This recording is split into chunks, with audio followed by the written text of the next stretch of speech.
कब से ये जिम है, कैसे आइडिया आया था सर? 2000 कौन सा सन बताया था? 2001 में। 2001 और उस वक्त क्या फीस थी सर? तो फिर 50 रुपये, और अब क्या है? अब 550 रुपये। पहले महीने कितने दिन होते सर? हाँ, पहले महीने कितनी फीस है सर? पहले महीने सर मैं एडमिशन लेता हूँ ठीक है सर। फर्स्ट टाइम, बस 700 रुपये एडमिशन लेता हूँ। उसके बाद फिर पूरा महीना बच्चा एक्सरसाइज करे, एक्सरसाइज करने के बाद पूरा जो है फिर फीस दें। अच्छा सर। और अगर किसी को पर्सनल ट्रेनिंग लेनी होती है तो उसके क्या सर वो हिसाब होता है?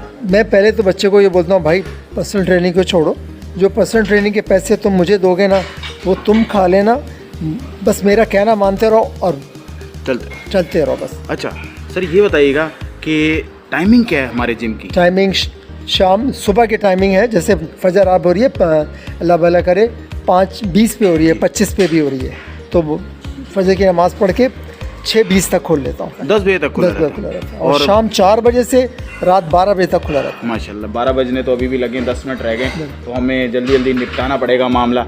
अच्छा सर, ये बताइएगा कि लोग जो है ना वो बड़ा डरते भी हैं आपसे और कहते बड़े गुस्से वाले हैं सर। नहीं, मेरा सब कोई अल्हम्दुलिल्लाह मैं कोई गुस्से वाला नहीं हूँ, मेरा डिसिप्लिन है।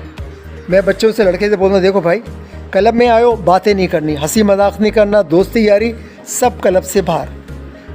ट्रेनिंग करो, अपना जहन और उस ट्रेनिंग पे रखो। जो पूछना है मेरे से पूछते हुए पूछो, नहीं पूछना है आप अपनी पर्सनल ट्रेनिंग कर रहे हैं करें, मुझे कोई, मैं उसमें कोई मुदाखलत नहीं करता। सही सर। बस आप, ये मेरा डिसिप्लिन है। इस वजह से बच्चे समझते हैं कि वसीम भाई जो है वो गुस्से वाले हैं। हाँ, अब जैसे अब मैंने 3 दफ़ा मैंने आपको वार्म कर दिया कि यार देखो मशीन पटक पटक के वेट ना रखो, आराम से रखो बेटा। फिर वो अगर चौथी दफ़ा भी करेगा, मैं कहता हूँ बेटा आइए ज़रा गेट देखिए ज़रा।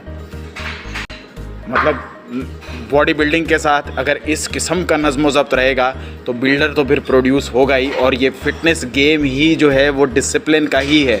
तो इनिशियली भी अगर हम डिसिप्लिन बच्चों को यहीं से सिखाएंगे तो आने वाले वक्तों में अपने, मेरे ख्याल से ज़िंदगी के हर पहलू में सर उनका डिसिप्लिन मेंटेन होता रहेगा सर। सबसे बड़ी बात ये बेटा, हम अपनी जनरेशन को अगर डिसिप्लिन नहीं सिखाएंगे तो क्या सिखाया फिर हमने? बिल्कुल ऐसा ही इस है। कौम के अंदर जो उसकी जनरेशन के अंदर, यंग जनरेशन के अंदर अगर डिसिप्लिन नहीं है तो कुछ भी ख़त्म हो गई पर हम लोग। बिल्कुल ऐसा ही है।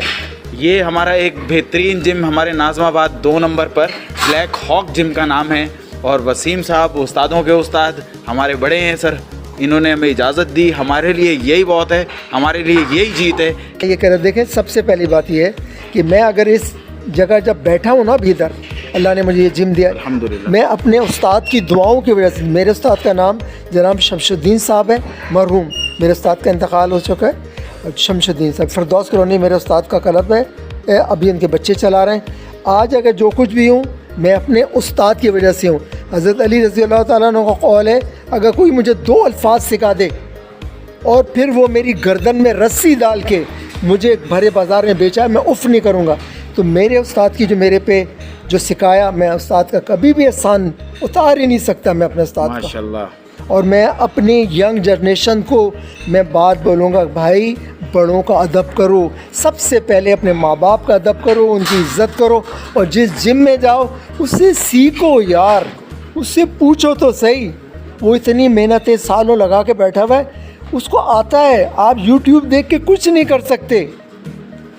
आप इंग्लिश सीख लें, आप ठीक है ना, आपने बहुत अच्छी इंग्लिश सीख ली, आप आपको कंप्यूटर पर बैठ जाएं आप, ठीक है जी। मैंने डॉक्टर बनना है, निकाल ले थ्योरी, पढ़े थ्योरी कितनी, बन जाए डॉक्टर। देखते हो कैसे डॉक्टर बन जाए? नहीं सर, प्रैक्टिकल के बगैर तो फेल है। आप प्रैक्टिकल आपको लगाना पड़ेगा, अपनी ज़िंदगी को झोंकना पड़ेगा, तब आपको पता चलेगा कि हाँ डॉक्टरी होती क्या है यार। बिल्कुल ऐसे ही सर। और किस तरह से जिसको बुखार है उसको मुझे बुखारी की दवा देनी है, जिसको टाइफाइड है उसको टाइफाइड की दवा देनी है। वो अब क्या बात कहते हैं, सारी प्रैक्टिस मेक्स मैन परफेक्ट, ऐसा ही है बात सर। सारी ये है बस। बड़ा खूबसूरत जिम, बड़े खूबसूरत